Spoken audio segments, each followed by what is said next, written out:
Hello viewers, আন্তরিক অভিনন্দন ও শুভেচ্ছা। ভিউয়ার্স, আজকে একটা সতীর্থ প্রতিবেদনের উপরেই একটু আলোকপাত করব।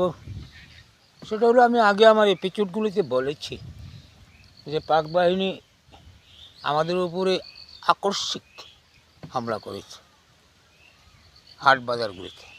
তেমনি এক আকস্মিক হামলা, অর্থাৎ হঠাৎ কোনো মেসেজ নাই, আইয়া বাজারে উঠছে আমাদের রসুলপুর বাজারে। সেদিন সোমবার ছিল, বাজারের দিন ছিল।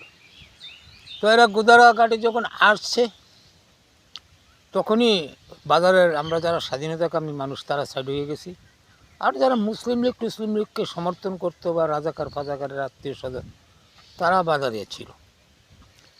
বা আমরা একটু দূরে সরিয়ে যাইয়া কুমারবাড়িতে যে গোপালনগরের দিকে যাওয়ার যে রাস্তা, পোস্ট অফিসের উত্তর দিক দিয়ে একটা ভিতরে প্রস্রাব করার জন্য লোকজন একটা জায়গা করে রাখছিল। তো ওই প্রস্রাবখানাদের ঢুকে আমরা বেতমুড়ার ভিতরে ঢুকে পড়ছি। এখন আমরা দেখতেছি যে এরা লাইন ধরাইছে, 1-150 মানুষ লাইন ধরাইছে, সব এই রাজাকার ফাজাকারের আলিয়াউলাদ মুসলিম লীগের বড় বড় সমর্থক যারা তাদেরকে। তো আমরা তো বেতমুড়ার থেকে বলতেছি ক্রস ফাইটটা হয়ে যাক, কিন্তু হয়নি। সেদিন ওই মুসলিম লীগের বড় এক নেতা যখন শুনলো যে সব নিজেরার লোক আজকে অ্যাটাকে পড়ে গিয়েছে, কোনো স্বাধীনতাকামী মানুষ পড়ে নেই, তখন সে কোম্পানি থেকে ছুট করে আসি এই পাক বাহিনীগুলিকে নিয়ে ওয়াফাত চলে যায়। সেদিন আর ক্রস ফায়ার করেন।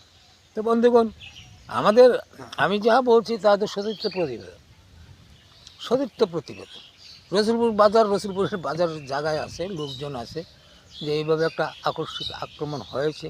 এই যে এখন প্রাইমারি স্কুলটা, এটার উত্তর দিয়ে দক্ষিণ দিয়ে মর্যাদা নদীর পাড়ে সকলকে দাঁড়া করেছে, এবং সামনাসামনি বরাবর থেকে দেখতে পেয়েছি সেদিন লাইনে কারা ছিল।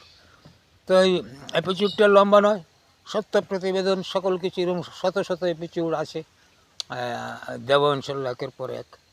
তো সকলে সুস্থ থাকবেন, ভালো থাকবেন, এই আশাবাদ ব্যক্ত করে এপিসোডটি এখানে সমাপ্তি করলাম। ধন্যবাদ সকলকে।